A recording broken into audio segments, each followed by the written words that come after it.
जय हिंद बच्चों मैं अजय कुमार वाराणसी उत्तर प्रदेश से आपके अपने चैनल नव शिक्षण पे स्वागत करता हूँ। बच्चों ये बस आखिरी पार्ट बचा था, खंड सी सेक्शन सी हिंदी भाषा, जो मुझे बताना था तो ये वीडियो में बना देता हूँ। आपने काफ़ी बच्चों ने डिमांड की थी कि सर हिंदी वाला भी बता दीजिए। तो बच्चों आइए इन प्रश्नों को स्टार्ट करते हैं। अब देखिए पूरे 100 प्रश्न मैं बता दे रहा हूँ, आप कमेंट सेक्शन में बताइए कि आपके कितने नंबर आ रहे हैं, ठीक है। और दूसरी बात ये कि जो भी बच्चे प्री में सेलेक्ट होंगे, 6000 बच्चों सेलेक्ट किए जाएंगे, 3000 लड़के 3000 लड़कियाँ, ठीक है। तो मेंस एग्ज़ाम के लिए मैंने already last year videos solve paper बताया हुआ है, उसको आप प्लेलिस्ट में जाके देख लीजिए। व्हाट्सएप ग्रुप बच्चों ज्वाइन कर लीजिएगा, डिस्क्रिप्शन में लिंक है। 3000 बच्चे ऑलरेडी जुड़े हुए हैं नवोदय और इसको लेकर। तो नवोदय भी आपने भरा होगा, 20 जनवरी का आपका नवोदय का पेपर है। मैंने नवोदय के भी 25 वर्षों के आए हुए प्रश्नों को हल करके बताया हुआ है, ठीक है। तो आप व्हाट्सएप ग्रुप ज्वाइन कर लीजिए ताकि आप मेंस की, और ये है बच्चों कि जो बच्चे मेंस में सेलेक्ट होंगे वो इंटरव्यू की तैयारी करेंगे। तो इंटरव्यू में बच्चों मैं व्यक्तिगत आपको गूगल मीट के जरिए तैयारी करा दूंगा, ठीक है। और मेरे स्कूल की खुद प्रियंका पाल वहाँ विद्या ज्ञान स्कूल सीतापुर में पढ़ रही है, और लास्ट ईयर बच्चों करीब 7-8 बच्चे विद्या ज्ञान में सेलेक्ट हुए थे मेरे जरिए, जो इस समय बुलंदशहर और सीतापुर में पढ़ रहे हैं, ठीक है। तो ये है बच्चों पूरी डिटेल्स थी व्हाट्सएप ग्रुप और मेरे वीडियोस को लेकर। अब आइए क्वेश्चंस को स्टार्ट करते हैं। निम्नलिखित में से अनुस्वार के उचित प्रयोग वाला विकल्प। देखिए बच्चों बाकी सब जगह चंद्रबिंदु लग रहा है, अंडा पर अनुस्वार का प्रयोग हो रहा है, तो इसका ऑप्शन नंबर 1 बच्चों सही है, ठीक है। फिर है लिपि के विषय में निम्नलिखित में से सही कथन वाले विकल्प को चुनिए, ठीक है। तो इसका जो आंसर है बच्चों, भाषा के लिखने की पद्धति को लिपि कहते हैं, तो इसका बच्चों केवल 2 जो है बी ऑप्शन सही है। इसमें है उचित विराम चिन्ह के प्रयोग वाले विकल्प का चयन कीजिए। तो इसमें जो सही है बच्चों कि जिसमें विराम चिन्ह का प्रयोग सही से किया गया है वो दिया। देखिए कभी भी इंग्लिश में भी अगर ऐसे आ जाता है, मैं राम सेड जब भी आए तो ये देखिए अपोस्ट्रोफी कोमा जरूर लगा रहता है, तो उसी तरह से यहाँ पर भी लगा हुआ है, ठीक है। माँ ने कहा छी, यहाँ तो बहुत गंदगी फैली हुई, ये आपके कोमाज में रहेंगे, ठीक है, डबल कोमा में। इसके बाद है बच्चों 79 आपका, निम्नलिखित वाक्य में रिक्त स्थान की पूर्ति हेतु उचित लोकोक्ति वाला विकल्प चुनिए। मुझे बहुत तेज बुखार लग रही थी, फिर भी मुझे खाने को एक ही लड्डू मिला, मेरे लिए तो वह। अब देखिए भूख बहुत लगी थी, वो तो 10 लड्डू खा सकता था, बेचारे को एक ही मिला, बहुत तेज़ भूख लगी थी। तो इसके लिए जो मुहावरा प्रयोग होता है वो है ऊँट के मुंह में जीरा, तो इसलिए ऑप्शन नंबर सी बच्चों सही है, ठीक है। क्वेश्चन 80 है, निम्नलिखित विकल्पों में से तत्सव तद्भव शब्दों का कौन सा जोड़ा सही नहीं है। अगणित, अनगिनत, ठीक है। इसके बाद है आपका उलूक उल्लू, ये एकदम सही है, जीवा जीव को ही कहते हैं, ठीक है। ये आपका तत्सम है, तद्भव है। चर्म और चरम ये बच्चों गलत है पेयर, ठीक है। अब ये देखिए गद्यांश को पढ़ना है और ये जो प्रश्न है 81 से 85 तक उनको हल करना है। तो बच्चों इसको आप पढ़ लीजिएगा, मैं धीरे धीरे स्क्रॉल ऊपर कर ले रहा हूँ, जो अगले साल के बच्चे तैयारी कर रहे हैं उसको देख लेंगे, ठीक है। अब आइए देखिए प्रश्नों को डायरेक्ट हम स्टार्ट करते हैं। उपर्युक्त गद्यांश से हमें संदेश मिल रहा है, तो हमें संदेश मिल रहा है बच्चों इसमें कि हमें गलत परंपराओं को त्याग देना चाहिए, ठीक है। तो ऑप्शन नंबर बी बच्चों इसका सही है, ठीक है।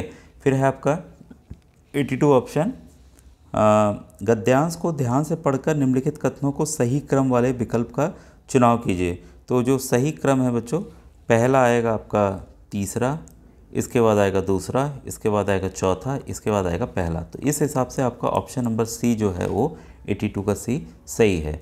जिसका ज्ञान सीमित हो, शब्दों के लिए उस उचित विकल्प को चुनिए जो इस गद्यांश में दिया गया है। तो 83 का बच्चों जो है अल्पज्ञ, बी ऑप्शन सही है। क्वेश्चन 84, गद्यांश में 2 शब्द अन्न और अन्य दिए गए हैं जो सुनने में समान हैं पर इनके अर्थ अलग हैं।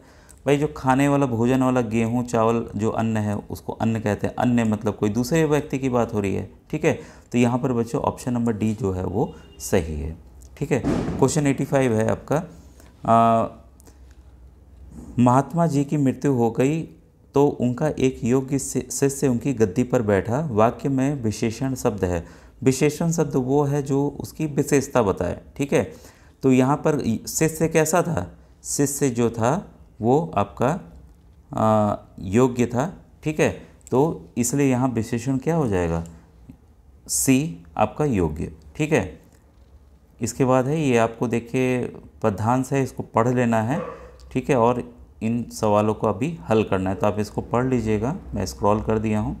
क्वेश्चन नंबर 86 है बच्चों, जहाँ न भाषा जख्म गुब्बारे पंक्ति में यह इसलिए कहा गया है कि, तो इसका बच्चों ऑप्शन नंबर ए जो है सही है। बच्चों की सीखने की प्रक्रिया में भाषा बाधा ना बने, ठीक है। अब तो देखिए आ गया है कि अगर कहीं कहीं बच्चे जिस भी क्षेत्रीय भाषा में हैं तो वह वैसे बच्चों को पढ़ाना है, ठीक है। बच्चों की किताबें ऐसी होनी चाहिए, ठीक है, तो ऐसी होनी चाहिए जो उन्हें ज्ञानी और निर्भीक बना सके, तो ऑप्शन नंबर डी बच्चों इसका सही है। इसके बाद क्वेश्चन नंबर 88, निम्न में से कौन से ऐसे दो समानार्थी शब्द हैं जो कविता में दिए गए हैं। तो समानार्थी शब्द की यहाँ बात हो रही है बच्चों, जिनका समान अर्थ भी हो। जैसे आपको कविता में बोलो और खोलो भी मिल जाएगा, ये देखिए ये आपके एक जैसे लग रहे हैं, ठीक है, लेकिन इनका समान अर्थ नहीं है, ठीक है। यहाँ पर जो समान अर्थ हैं ऐसे जो दो शब्द हैं वो है दुराव और भेदभाव। देखिए यहाँ पर हुआ है, मेरे ख्याल से ये नीचे है, दुराव और भेदभाव, ठीक है, ये आपको दिख रहा होगा दुराव और भेदभाव, ठीक है, ये नीचे इसके है, ठीक है, ये क्लियर हो गया होगा। तो इस तरह से ये इसका प्रश्न बच्चों होगा।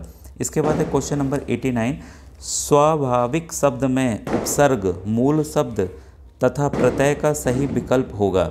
तो बच्चों इसमें जो उपसर्ग है वह स्व है, प्रत्यय जो है वो है इक है, ठीक है, और मूल शब्द है जो है वो भाव है, ठीक है। तो इसका ऑप्शन नंबर ए बच्चों सही है। इसके बाद है निर्भय शब्द का सटीक अर्थ है। भाई निर्भय, बिना भय के, बिना डर के, ठीक है, तो इसका ऑप्शन नंबर ए बच्चों सही है, ठीक है। आपके कितने नंबर आ रहे हैं ज़रूर बताइएगा। और बच्चों ये देखिए पूरी मैंने आंसर की, अब एक एक सवालों का बता दिया है, ठीक है, तो आप उसको जान गए होंगे कि क्या क्या सवाल हैं, कैसे हैं। सबसे ज़्यादा ज़रूरी है बच्चों कि चीज़ों को समझ के आपको करना है, ठीक है। अगर आप समझ के प्रश्नों को हल करेंगे तो आपको उसको रटने की ज़रूरत ही नहीं पड़ेगी और आसानी से आपके प्रश्न सही भी होंगे, गलत नहीं होंगे, ठीक है।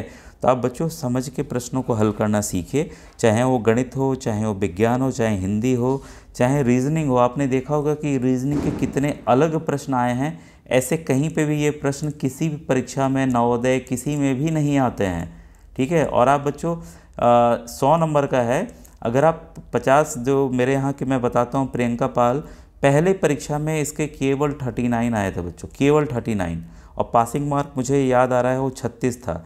इसने गलती की थी, जो गलती की थी वो मैं बताऊंगा जब जो बच्चे मुझे ज्वाइन करेंगे इसमें इंटरव्यू वाले में, तो उनको बताऊंगा क्या गलतियां नहीं करनी है। फिर आगे इसने जो मुख्य परीक्षा के लिए काफ़ी अपग्रेड किया, मैंने अपने वीडियोस में दिखाए भी हैं इसके नंबर, किसके नंबर कितने थे, इंटरव्यूज़ वगैरह भी मैंने इस लिया हुआ है प्रियंका का, तो आप उसको सुन भी सकते हैं। तो आपको बस प्लेलिस्ट में जाना होगा विद्या ज्ञान के, और मेरे ख्याल से इंटरव्यू का एक प्लेलिस्ट मैंने उसमें बनाया, तो उसमें भी आपको ये वीडियो दिख जाएगा, ठीक है। तो आप चीज़ों को बच्चों, क्योंकि देखिए प्रियंका ने ना केवल विद्या ज्ञान क्रैक किया, उसने नवोदय भी निकाला, दोनों में उसका सिलेक्शन हुआ। क्योंकि विद्या ज्ञान बहुत बेहतर स्कूल था, इसलिए मैंने नवोदय को उससे बोला कि इसमें ना ज्वाइन करे, विद्या ज्ञान ही ज्वाइन किया, और इस समय पढ़ रही है बच्चों अच्छे से, ठीक है। बच्चों ये थी पूरी विद्या ज्ञान की वीडियोस। अभी मैंने मैथ्स के प्रश्न नहीं बताए हैं, एक्सप्लेन अच्छे से, मतलब बताए तो हैं आंसर की, एक्सप्लेन अगर करना हो तो आप कमेंट सेक्शन में लिखिएगा, तो मैं एक्सप्लेन करूँगा, जिससे आपकी मुख्य परीक्षा की तैयारी और बेहतर हो जाएगी। थैंक यू बच्चों, थैंक यू वेरी मच।